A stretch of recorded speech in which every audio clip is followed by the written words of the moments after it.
Bunca yıldır cezaevlerinde hiçbir suçları olmadan, üzerine çeşitli FETÖ'nün kurmuş olduğu kumpaslarla, çeşitli iddialarla bunlar aslında af istemiyorlar bu ailelerimiz. Aftan ziyade yeniden bir yargılanma, yani adil bir yargılanma istiyorlar. Biz de inisiyatif olarak bu noktada sizlerden destek talebinde bulunuyoruz inşallah. Sadece 28 Şubat'taki Sivas olaylarından başlayan Türkiye'nin malumunuz 93'te başlayan bir süreç var. Hala hatta geçenlerde bir vatandaşla konuşurken Abdülhamit Bey ile konuştuklarını söylediler. Demiş yani bunlarki kolay, biz de kastederek bunlarki kolay demiş. O da aslında şeyde bizim Hakan'ı eleştirirken Sayın Cumhurbaşkanı İşte ben tek mürit almıyorum gibi bir ifade kullanmıştı. Ve işte bir savcının çıkıp başörtüsünün kamuoyunda yasaklanması gibi bir talebinin doğru olduğunu söylemesi. Bir nevi yeniden bir darbe yolunun taşlarının döşendiğinin göstergesi. An dosyayı bakmıyor, yan bırakmıyor, yan filan, yan şu bu. Şimdi bir Yahudi devlet varsa, bak Yahudi devlet de kanun var ha. Şimdi bir adam 19 sene yatarsa, onu dosyayı bakar acaba bu adam ne yapmış? O zaman zaten benim onun yakaladığı zaman FETÖ, Türkiye yarısı FETÖ halindeydi. Öncelikle 28 Şubat sürecinde mağdur edilenlerle ilgili kurulan dernek başkanımızı ve yönetim kurulunu ziyaretlerden dolayı teşekkür ediyorum.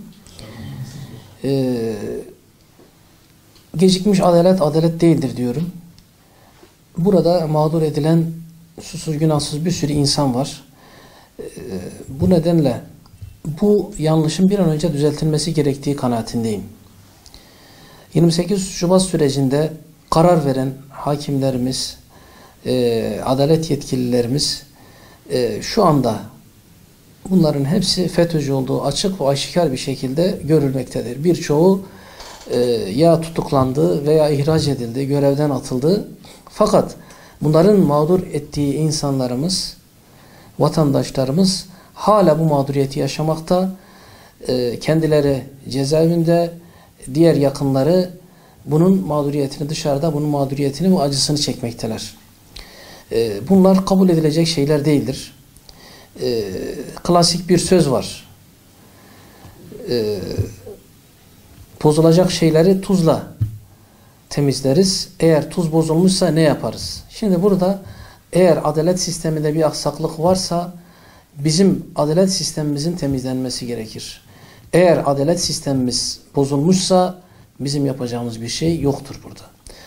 Böyle de olduğu zaman, adalet sistemi bozulduğu zaman mağduriyetler söz konusu olacaktır. Bu da hem devletimiz açısından hem hükümetimiz açısından dezavantajlı bir durumdur. Milletin, vatandaşın millete ve adalete bakış açısı değişecektir. Bu nedenle buradan yetkililerimize sesleniyorum. 28 Şubat sürecinde mağdur olan bu kardeşlerimizin yargılanma süreçlerini yeniden gözden geçirmelerini ve yeniden yargılanmalarını gerçek manada adil bir şekilde yargılanıp suçlularsa zaten suçlarını çeksinler. Bu çekmiş oldukları cezaları devam etsin. Yok eğer bir mağduriyet söz konusuysa o zaman bu mağduriyetlerinin giderilmesi. Biz bu konuda her türlü desteği veriyoruz Diyanet Sen olarak.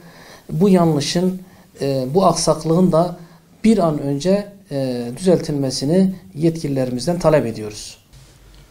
Öncelikle başkanımızdan Allah razı olsun bizi kabul ettikleri için. İnisiyatif olarak malum 28 Şubat ve FETÖ yargısı aileleriyle birlikte çeşitli STK ve sivil toplum kuruluşlarına, siyasi partileri dolaşıyoruz. Onların seslerine ses olmaya çalışıyoruz. Onların bu mağduriyetlerini dillendirmeye ve kamuoyunda bir gündem oluşturmaya çalışıyoruz.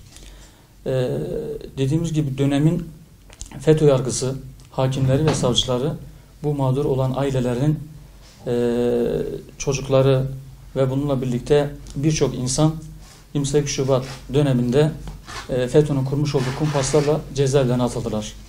Ve 18 yıl, 19 yıla aşkın, yani 25 yıl cezaevinde olan insanlar var. Ve bu insanlar bu mağduriyetlerinin giderilmesini istiyorlar. Ve içeride cezaevlerinde bu zarf içerisinde birçok çeşitli hastalıklara maruz kaldılar. Aynı zamanda kendi çocukları da, anneleri, babaları da bu mağduriyetin içerisindeler. Ve birçoğunun babası kendileri cezaevindeyken vefat etti. Kimisinin annesi vefat etti, eşi vefat etti. Bu durumda FETÖ'den yargılanan bu aileler adil bir yargılanma istiyorlar. Bu şekilde söylediğimiz gibi aslında FETÖ yargısından birçok mağdur olan aileler de var. Sadece bu ürün içerisinde Sivas mağdurları, Vasal grubu dediğimiz bu aileler de bu mağduriyetin içerisindeler. Bu hakların bu insanlara geri tekrardan verilmesini istiyoruz. Ve bu noktada bu ailelerimizin de söylediği gibi bunlar af istemiyorlar. Bunlar tekrardan adil bir yargılanma süreci içerisinde bu mağduriyetlerin giderilmesini istiyorlar. Allah razı olsun.